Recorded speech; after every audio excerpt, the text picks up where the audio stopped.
Okay, thank you very much. And first of all, I would like to thank organizing committee and Zhirka Polish for organizing very nice trip. So we are happy to be here. And yesterday we explored the city, and during 3 hours we explored all places with Naresh. So the city is very nice, and we enjoyed a lot. And I will speak about electromagnetic fields and magnetosphere of neutron stars in general relativity. And this work is done together with several people. And the main contribution to this talk is made by students who are now work as postdoc scholars. And the main contribution is coming from Victoria Morozova, who is a postdoctoral scholar in Caltech now. And so it is necessary to mention that these young people did their PhD at a very young age. For example, Morozova got her degree at the age of 23 years. And Ahmadjan got in 24, but Ernazar Abdikamalov, who worked for many years with John, and now he's in very good place, which is called Nazarbayev University in Astana, Kazakhstan. So it is it is the best place for the Central Asian area. I will start from the vacuum electrodynamics of magnetized stars. Then I will discuss the plasma magnetosphere of neutron stars in general relativity. We will consider plasma magnetosphere of oscillating neutron stars. Then we will look to the particle acceleration in the polar cap, and then we apply this study to the different models. One of them is intermediate or part-time pulsars. Then we will discuss baseline for magnetars, and then we will speak about drifting subpulses, which can be used as a tool for study to pulsar magnetosphere. And finally, I will discuss electrodynamics of the boosted Kerr black hole and make conclusion. Okay, if we start from very naive assumption, assuming that during the collapse the magnetic flux is conserved, so we can get that the magnetic field, initial magnetic field of the star will be amplified to 10 in power 10 times, and the newly born neutron star will have magnetic field which is 10 in power 12 Gauss. So from this point of view, neutron star has very strong magnetic field. On the other hand, it is very compact, and we need to study electromagnetic fields in general relativity. And if we look to the magnetic fields in the universe, the neutron stars, which observed as pulsars and magnetars, as soft X-ray, gamma ray repeaters, or anomalous X-ray pulsars, they have a surface magnetic field. The strongest magnetic field at the surface, which is about 10 in power 12 Gauss for neutron stars, and 10 in power 15 Gauss for the magnetars. And if we look to the historical picture, so the first model of the electrodynamics of the spherical star was provided by a classical paper Armin Deutsch, and it is very good template for any study, and it is very important paper. And then this approach was extended to the oscillating neutron stars in the Newtonian framework by McDermott and Muslimov and Sigan in the 80s. And when we go to general relativity, in the pioneering work of the Ginzburg and Azernoy, there was obtained the first static magnetic dipole solution in the Schwarzschild spacetime, and then it was extended and reinvestigated by many people up to in these important papers. And here the magnetic field of the neutron stars was studied, but here in these papers the electromagnetic field of the rotating neutron stars. So it was considered the slowly rotating neutron star, and investigated also stellar oscillations, how they can change the electromagnetic field which will be produced by the stellar oscillations, and magnetic field evolution when the conductivity of the neutron star is finite was studied in the different studies. And let us start from the basic assumptions which are used when we consider the electrodynamics of the neutron stars. So it is necessary, strictly speaking, it is necessary to solve combined equations of Einstein and Maxwell equations, where energy momentum tensor has contribution which is coming from the matter and from the electromagnetic field. But the very simple estimations shows that the energy of the matter is much bigger than the energy of the electromagnetic field, even for the objects with very strong magnetic field. And then we can consider the Maxwell equations in the given gravitational background. So this is the rough estimation. So if we look to the density of the magnetic energy, ratio of the density of magnetic energy to the gravitational energy, we get that even for magnetar with the surface magnetic field 10 in power 15 Gauss, this ratio is 10 in power minus 6, so it is negligible. So considering electromagnetic fields in the given gravitational background is very good assumption. The next assumption is coming from the assumption of the slow rotation. So if you look to the space-time metric, so we have, in addition to these radial functions, metric functions, we have the term which is coming from the angular velocity of the dredging of inertial frames.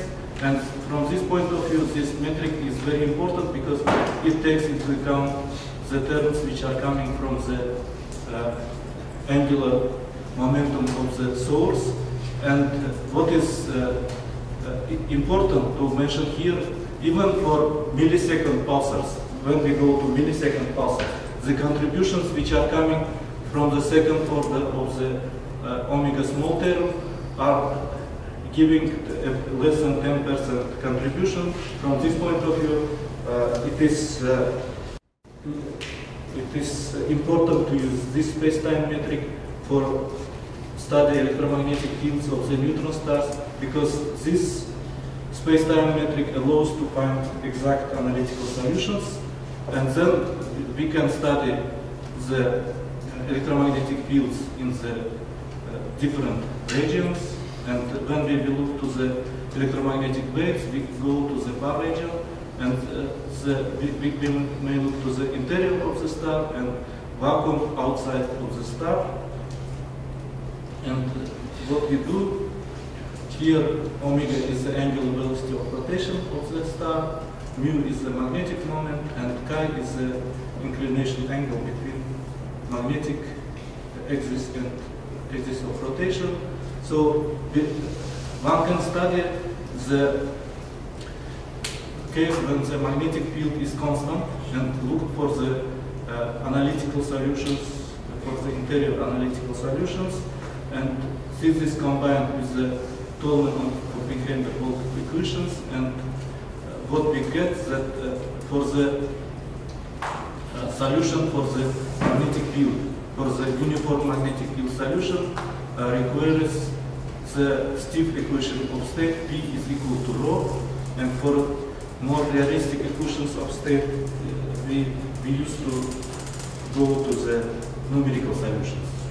And when we look to the stationary solution for the rotating star, we can see that there is no contribution which is coming from the angular momentum of the neutron star. Why it is so? Because angular momentum of neutron star gives second order terms to magnetic field, but we work here in the first order term in the angular momentum. So the solution for the magnetic field has only contribution which is coming from the monopolar part of the gravitational field. And here, depending on the compactness of the parameter, we see that the magnetic field contribution becomes more important near to the surface of the neutron star. And when we look to the solution for the external electric field, so one can see that there are two contributions. One is coming from the angular momentum of the star, which is related with the omega small, and omega capital is related to the angular velocity rotation of the neutron star. So dredging of inertial frames works for the electric field. And when we look to the evolution of the, so we can drop the idea of infinite conductivity and consider the evolution of the magnetic field with the time. And here we can see that there is contribution which comes from the dredging of inertial frames, but this term is coming as ratio to sigma, where sigma is the conductivity, so omega over sigma is giving us small number, so the contribution of the dredging of inertial frames is almost negligible for evolution of the magnetic field. And then we can consider different models. For example, we studied the electromagnetic fields of the rotating object which is in the rainbow, and here we have parameter which is Q star is the bulk tidal charge, and here we can see, we look to the numerical solutions, and we have found that there is strong influence from the tidal charge on the magnetic field and other things which we consider. So our aim was to find some constraints to the parameters of alternative gravity from the astrophysical observations. We look to the Kehasius-Vestas solution of Parjava-Lifshitz gravity, and then looked for the models in the FR gravity. What we have obtained, we have studied the magnetic field of this is external magnetic field, exterior to the neutron star, and these are contributions which are coming. This is the term in the general relativity, and you can see that the magnetic field will be strongly amplified in the models of FR gravity. And when we look to the evolution, luminosity of the neutron star in FR gravity, what we have got that there is exponential growth of with the increase of the compactness of the parameter. So, and there is exponential increase of the luminosity, which we don't observe in the in astrophysical observations. From this, we can say that this selected model of FR gravity does not allow the existence of the neutron stars with the big compactness parameter. So the astrophysical consequences of this model give some constraints on the FR gravity models, and Barrows, Soterov, and John, they also have given some constraints of non-existence of the neutron stars in Palatini model. And here we can study, we have studied the magnetic field decay, which is also strongly influenced by the FR gravity models.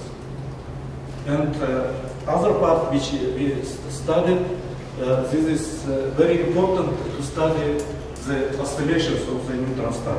And it is interesting to study oscillations of the neutron stars from 2 points of view. From one point of view, there is observations of the quasi-periodic oscillations, which are following giant layers of soft Gamma-ray repeaters, and it is so they are observed. And on other hand, the study of the neutron star oscillations can give us tool to study interior structure of the neutron star, and from this point of view, it is very important. And as I said, in McDermott and Muslimov studied this model in for the Newtonian magnetized spherical star in vacuum, and our idea was to study it in general relativity. So what kind of assumptions we made? So we made one assumption which is very realistic. We say that the velocity perturbations are small as compared to the speed of light, which is very valid for the stellar observations. That using this small velocity perturbations, we studied the electromagnetic field in the outside of the neutron star and in the far away zone where electromagnetic fields propagate as electromagnetic waves. So when we look to the solutions of Maxwell equations in the far zone, they give the same solution, because in the far zone we use electromagnetic fields in the Newtonian approach, but the integrational constants match at the surface of the neutron star, and then through this integration constants we can get the influence from the gravitational field at the surface of the neutron star. And then we applied two very simple models. We started with the rotating dipole, when the velocity is given by the phi component of the velocity, which is omega is angular velocity of rotation, and studied the luminosity of the typical neutron star.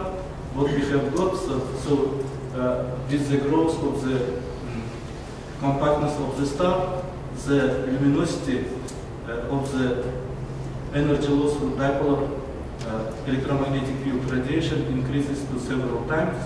So general relativity is becoming very important when we look to the luminosity of the neutron star.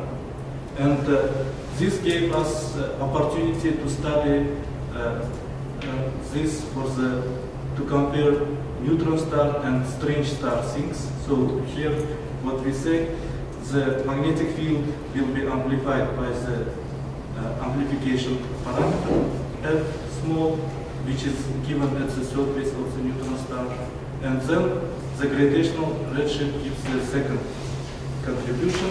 And when we look to the ratio of the luminosity of the strange star and neutron star, we can study it. And what we have got, so when we look to this table from the particular paper, so the strange stars are more compact as compared to the neutron stars, and they have different compactness parameter, and depending on it, so we get, for example, for the star is 1.2 solar masses, this amplification is 4 times, and for the 1.5 solar masses star, this amplification is about 6. So this gives us the strange star with the same parameters, with the same mass, will lose energy faster as compared to the neutron star with the same mass. So through the observation of the P dot, in principle we can get the distinguished neutron star from the strange star, but it is very complicated task because we don't know the moment of inertia of the neutron star. And we have studied different types of oscillations. One of them is spheroidal oscillations, where we have radial oscillations and oscillations in each angle. And the most interesting is the toroidal oscillations, where we have oscillations in each layer, and it is onion-like, so each layer has own velocity, but there is no oscillation in the radial direction. So here you have amplitude of the velocity, which depends from the radius, and omega is frequency of oscillation. And here you can see the different types of the toroidal oscillations for different L and M. And one of them, in this vacuum model, we studied the damping due to electromagnetic oscillations due to the oscillations. So what is the idea? There is kinetic energy of the oscillation, and it is emitted due to the electromagnetic luminosity. And then dividing this energy to luminosity, we can get the time of damping, and then what we get here in general relativity, the damping time of the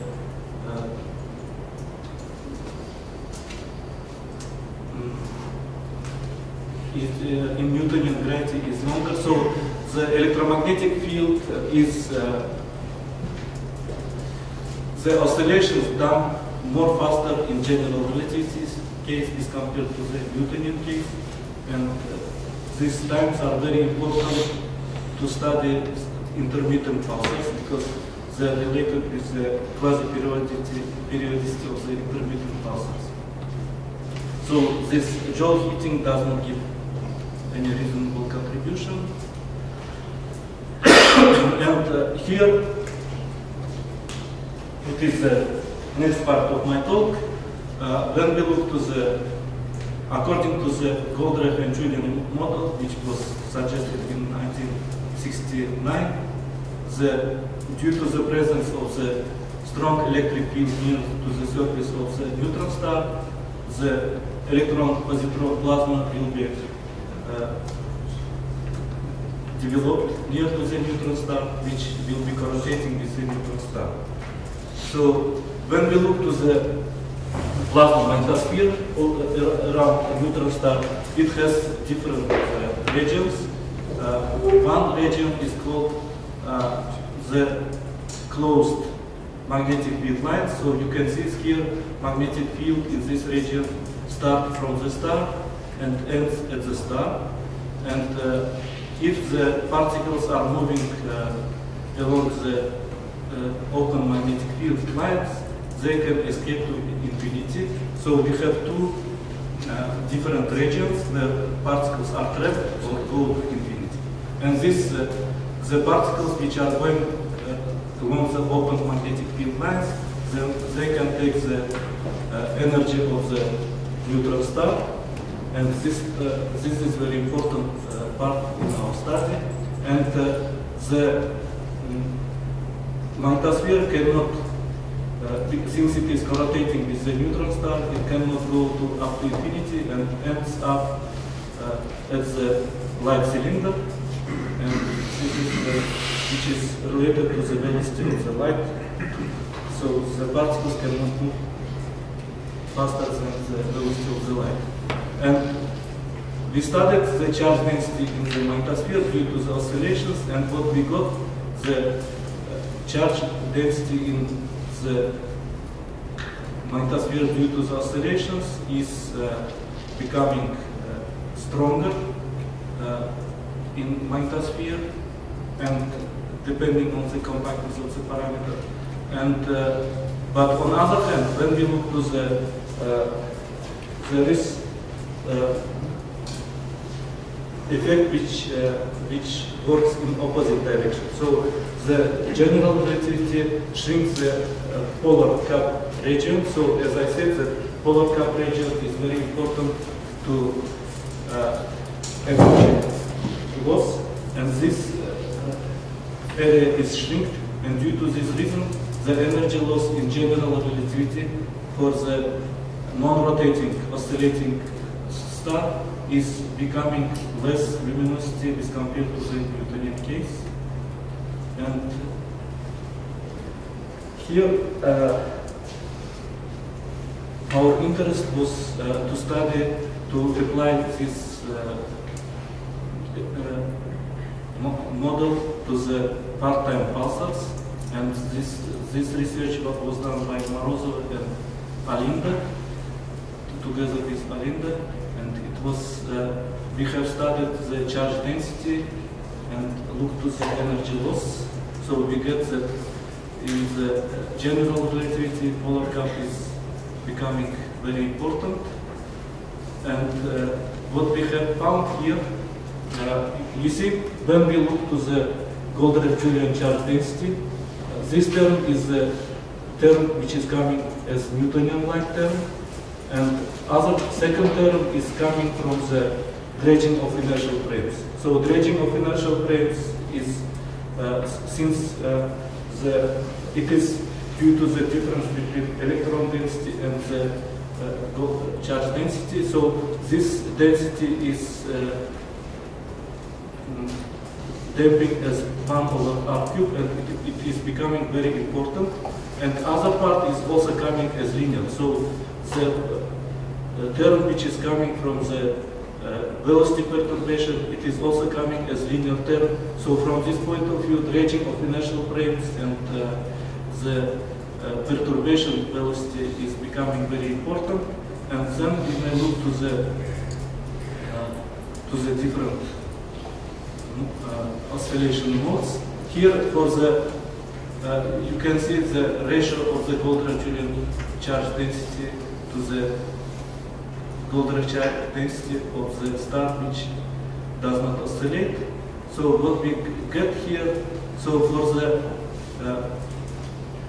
near to the surface of the star, the effect is more important, and then it is going to less number, and for it strongly depends from the modes. So if we have non-asymmetric modes, then the effect becomes very asymmetric, and it may have very important role for the sub-pulse drift in the pulsar magnetosphere, which we use, and this is the accelerating electric field. And we look to the luminosity. What we have found that the luminosity can grow when we include the oscillations. So oscillations change the energy loss mode, and where it can be applied, there are intermittent pulsars which were observed several years ago, and they, for example, they appear quasi-periodically. So, for example, this pulsar, 1931, is observed as radio pulsar during 5-10 days, and then it disappears during 25-35 days. So there are other pulsars which have different quasi-periodicity. For example, they have quasi-periodicity for 10 days, and this pulsar is in on state during 300 days and off states during 700 days. So the understanding, so there were some different models which was applied to explain. So this is a nulling phenomena, but it cannot last for 10 days, and then pulsation also cannot go very rapidly. And the understanding was that the intermittency of the pulsar is related with the processes which may be happen in the magnetosphere. And we look to we say that this there is this line which separates observed neutron stars which cannot be observed, which cannot form the plasma. And what we have found that these intermittent pulsars are very near to the death line, and the oscillations of create the additional energy loss, and we see these neutron stars as intermittent, as pulsars. Then during the period of 10 days, which is compatible with the damping time which was calculated. The neutron star is going to the off period, and then quasi-periodic stellar glitches can excite oscillations again, and then we can see them as pulses. So this model was applied to explain the intermittency of these part-time pulsars, and other things which we can do. So now we know that the neutron stars are observed as different objects, as soul gamma ray repeaters, anomalous, X-ray pulsars, and other objects. And due to this reason, neutron stars can be divided in two classes. One of them are radio pulsars, and the difference of the radio pulsars from the magnetars is this: they have very big period of rotation, from milliseconds to a few hours, and then the main difference, the pulsars are powered by rotational energy, but neutron stars have very less period of rotation, between 2 and 11 seconds, and then they are powered by the magnetic field energy. So the energetics of these different objects is different, and they observe when you look to the here the period derivative, here the spin period, here are the main. The magnetars are observed in this area. They have a bigger period derivative and less rotation. And what is interesting, the neutron stars, magnetars do not observe as regular radio emissions. There is no periodic radio emissions from the majority magnetars, and we try to explain it through this model, and we look to the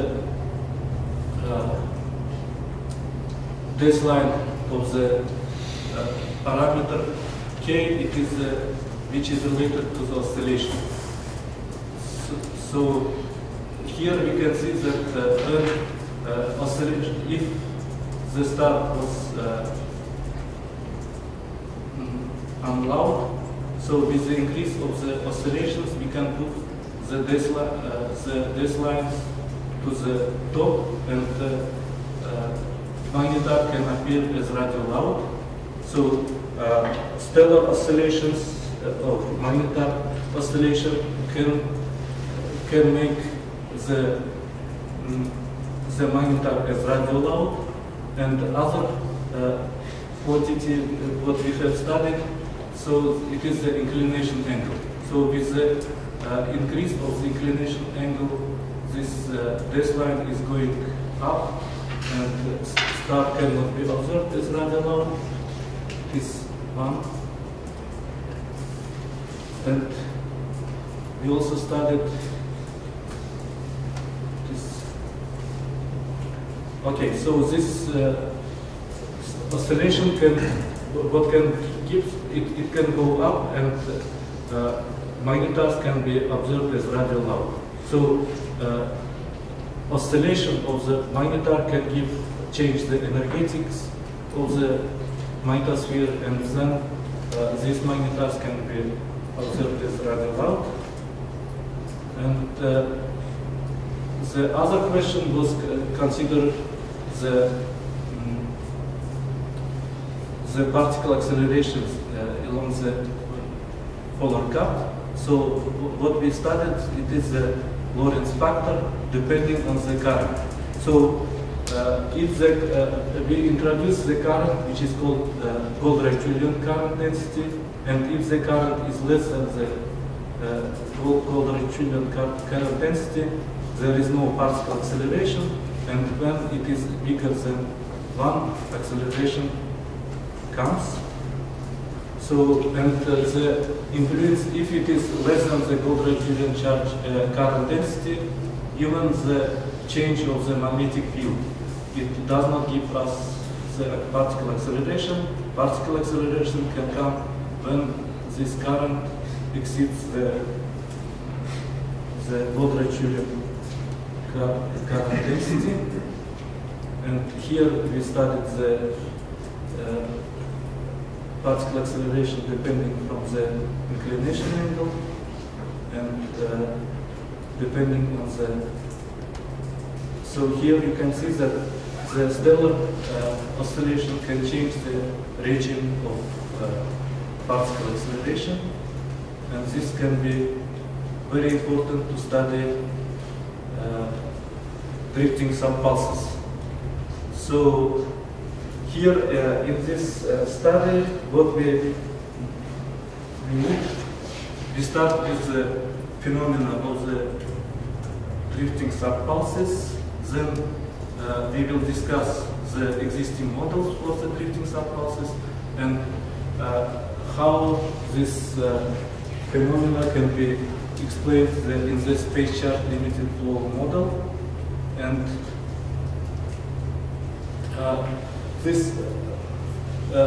it is known that the pulsar signals are observed as pulses, and as a result, these pulses consist of several subpulses, and then they drift together with each other, and these drifting subpulses can play a role of the fingerprint of a given pulsar, and this study of the subpulses can give us information about the microstructure. And here it is the most important is the longitude separation P2, and the difference in the period, vertical difference is P3, and this ratio gives us the subpulse drift velocity. And here you can see the different various subpulse behavior from different observations for different pulsars. And what is important for this magnetospheric model? So to study the pulsar drifts, it is the number of the particles which are taken from the surface of the neutron star. And if we go to the model of magnetospheric models of Arons and Charlemagne, which was suggested in 1971, which is called space charge limited flow model. There is particle motion from the surface all time, so it is a stationary model.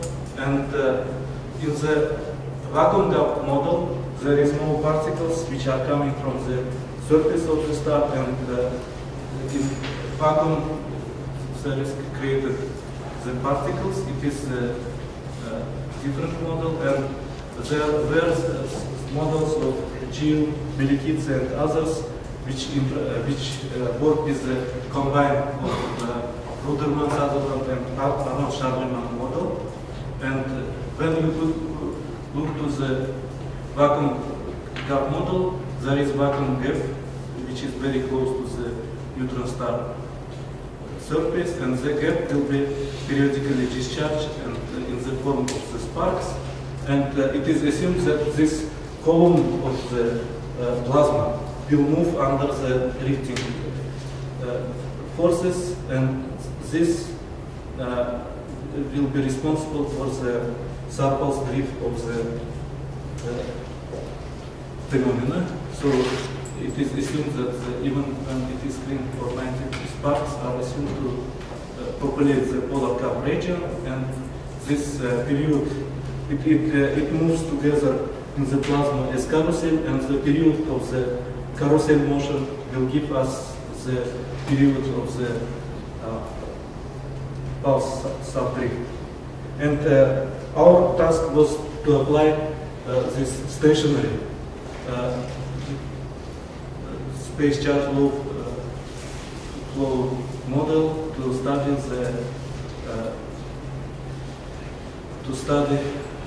for the pulsar subpulse drift. And here what is important for the potential drop, it is the difference between the charge density and Koldratyev-Julin charge density, and it gives us analytical solution for electromagnetic field near to the neutron stars, and it was never used for the drifting subpulses, and our task was to consider it for the drifting subpulses. Why it is important? Recently, Van Leeuwen and Timotin has shown that potential drop, which is responsible for the drifting subpulses, should be related to the gradient of potential, and here it is the angle divided to the angle of the polar cap. So what we get, the drift velocity is defined by the shape of the potential, and we try to check it for the pulsar subdrift. What we have got, can this expression which is obtained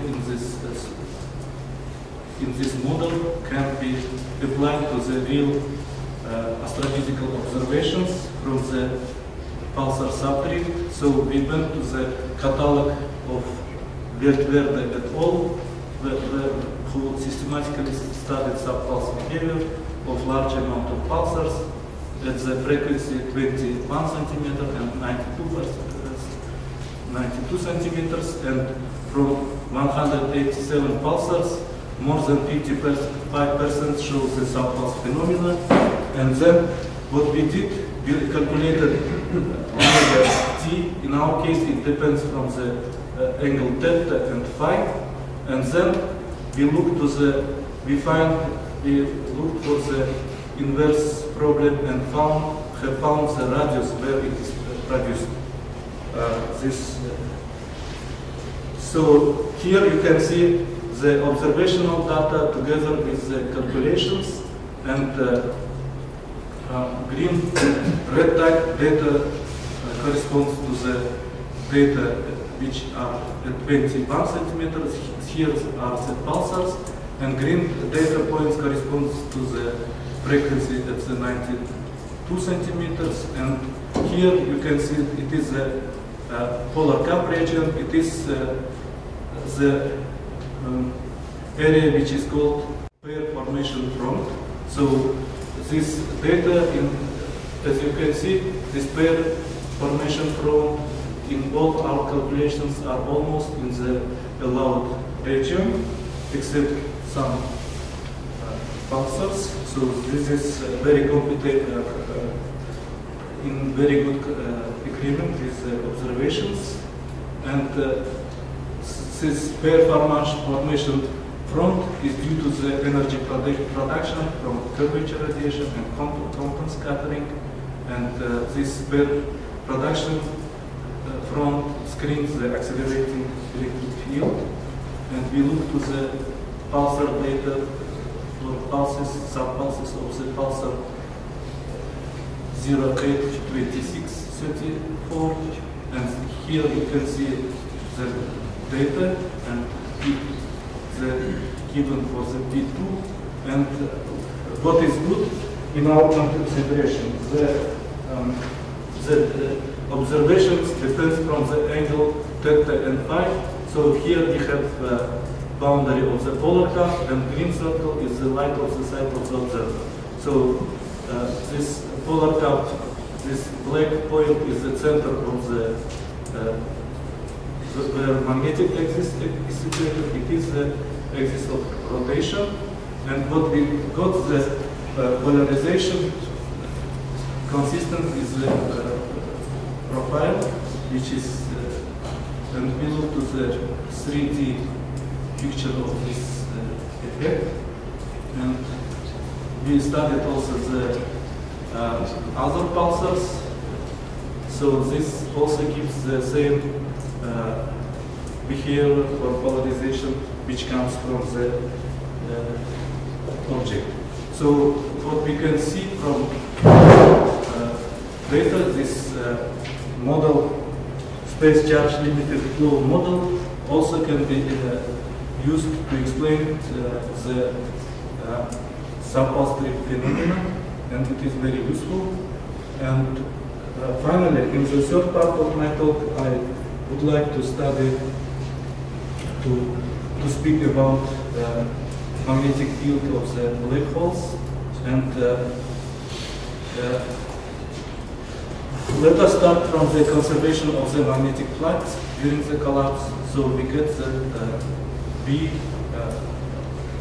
with the time with the collapse is proportional to R0/R, and if we take the non-relativistic limit for the magnetic moment, which is equal to proportional to PR2, and how much time do we have, Naresh? 5 minutes. Okay, sorry. And then magnetic field with the collapse is behaves when R tends to 0 is equal to 0, so it is in the Newtonian approach. If we will go to the general relativity, which this study was first done by Ginzburg and Ozernoy, so it shows that the magnetic moment of the black hole is decaying as 1/T.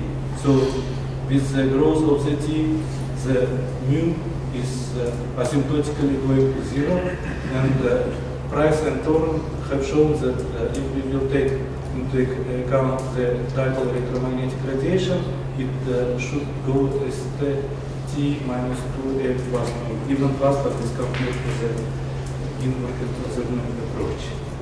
So it means that the black hole does not have own intrinsic magnetic field, and what can people study? It is approach of Volt, which was introduced in 1971.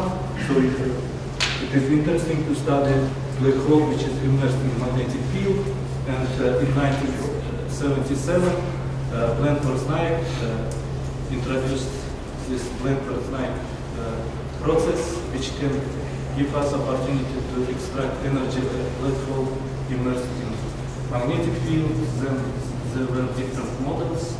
And so, from this point of view, the magnetic field surrounding the black hole, which comes from other source, is very important to extract energy of the black holes. And the interesting work was done by Lutikow. He considered Schwarzschild black hole moving with the velocity, and how it worked as unipolar inductor. And in our study, we extended this study to the boosted Kerr black hole. And what we did here, our study is made in the Kerr-Schilling coordinates.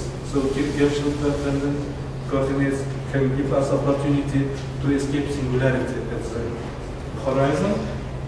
And we studied the electric and magnetic fields, which will be produced by rotation. And here you can see the accelerated electric field in the magnetosphere. As you can see, we can go to the up to the center of the star, so at the place of the horizon there is no any singularity, and we look to the luminosity, and luminosity due to the motion of the black hole is comparable with the luminosity due to the angular momentum of the black hole. And other things which we can study, we can look to the solutions of the Volt solution for the different black holes in rotating black holes in the, for example, in the Brain-Volt model. So here, killing vector the Lambertian is not equal to 0 and proportional to eta alpha, and so we will have, in addition to the electromagnetic field which is proportional to the killing vectors derivatives, some term which is coming from the eta term, and we look to the solutions, and it gave us exact analytical solutions for the Volt problem in the different alternate gravity, for the black holes in the alternate gravity models. And so stationary magnetic field do not have any dredging of inertial frame term, and moving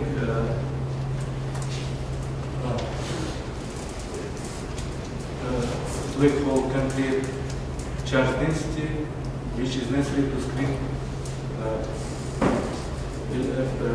accelerating electric field, and electromagnetic energy loss from the moving black hole shows the linear motion has comparable contribution to the spin.